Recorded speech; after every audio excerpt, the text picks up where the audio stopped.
Reverend Dr. Martin Luther King Jr., whose birthday we are celebrating tomorrow, was also an inspiring teacher and a Christian pastor who led a movement of unity and love.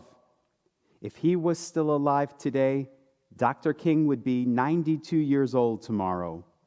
But his spirit lives on.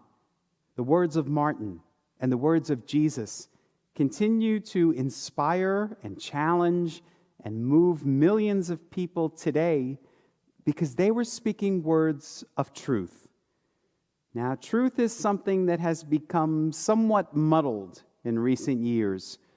Certain political leaders and radio talk show hosts have also amassed large followings in recent years, but not by speaking words of truth.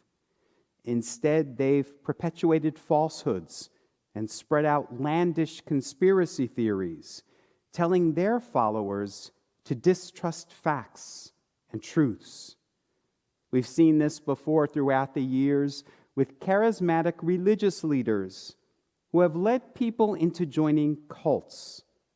Cult leaders knowingly brainwash people with falsehoods, so much so that their followers break from reality and can no longer see the truth. Jesus said, "You shall know the truth, and the truth shall set you free."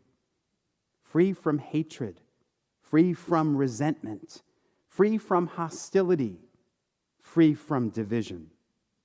Sadly, many people today who claim to be Christian, who claim to be followers of Jesus, are not following in his steps of unity and love. If the words you're hearing at church are that only certain groups of people are worthy of God's love, then you're not hearing the truth. And if you're taking part in a rally or a protest, and the people joining you are displaying signs of hate and nooses and assault weapons and symbols of Nazis, well then, I guarantee you're on the wrong side of truth. Jesus and Martin were speaking truth. They were leading movements of inclusive love and social justice for all people. But many did not want to hear their truth. Many were threatened by their words, so much so that both Jesus and Martin were arrested, silenced, and killed for speaking the truth in love.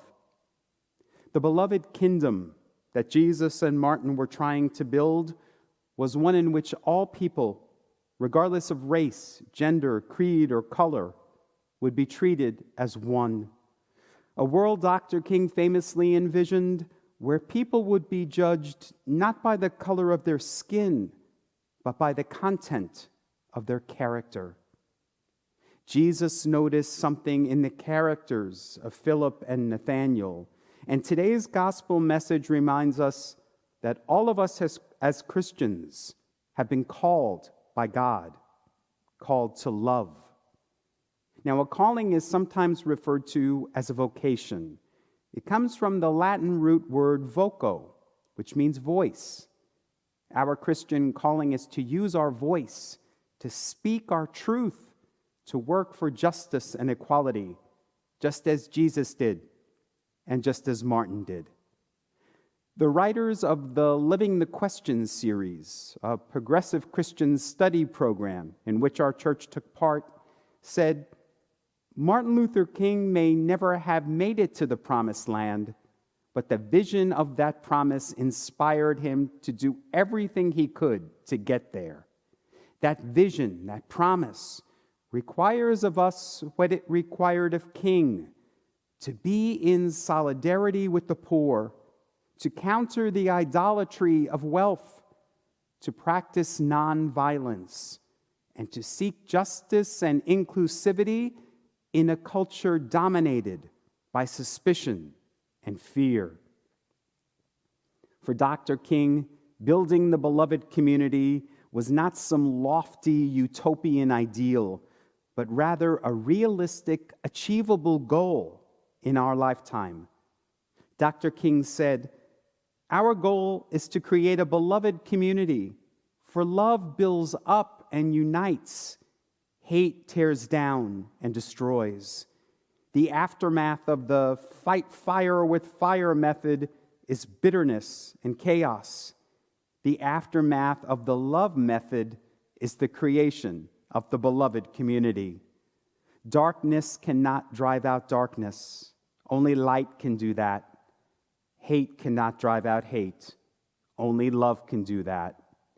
It is this love that will bring about miracles.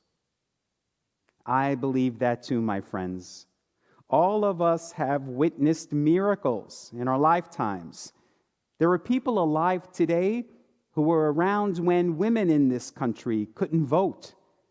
There are people watching this service today who are alive when black people in our country were forced to use separate water fountains and sit at the back of the bus. And how many of us said when marriage equality became the law of the land that I never thought I would see this in my lifetime? So how did all of this happen? How did all of those laws get changed? Did people in our country just wake up one day and decide that they were wrong? Of course not. It took great struggle, centuries of struggle, for more and more people to awaken to the truth of our oneness. We obviously still have a long way to go, a very long way to go. But change happens, miracles happen, because truth tellers, people like Jesus and Martin and us, believe in the power of love, believe that love triumphs over hate and that light overcomes the darkness. Our Christian calling is to be that love and light and to shine that love and light in the face of hatred and division. The power to effect change and to work miracles is not just given to special people, it's given to all of us. And as our friend, the Christian writer John Pavlovitz says, there are far more people working for justice, equality, and diversity than opposing them. Do not let hopelessness trend in your head. So do not despair, my friends. During the season of Epiphany, let us keep our eyes focused on the star of wonder and allow ourselves to be guided by that perfect Christ light. And let us continue the work of Martin and Jesus as we strive together to heal our nation, to build the beloved community, and to bring about the kingdom of heaven right here on earth.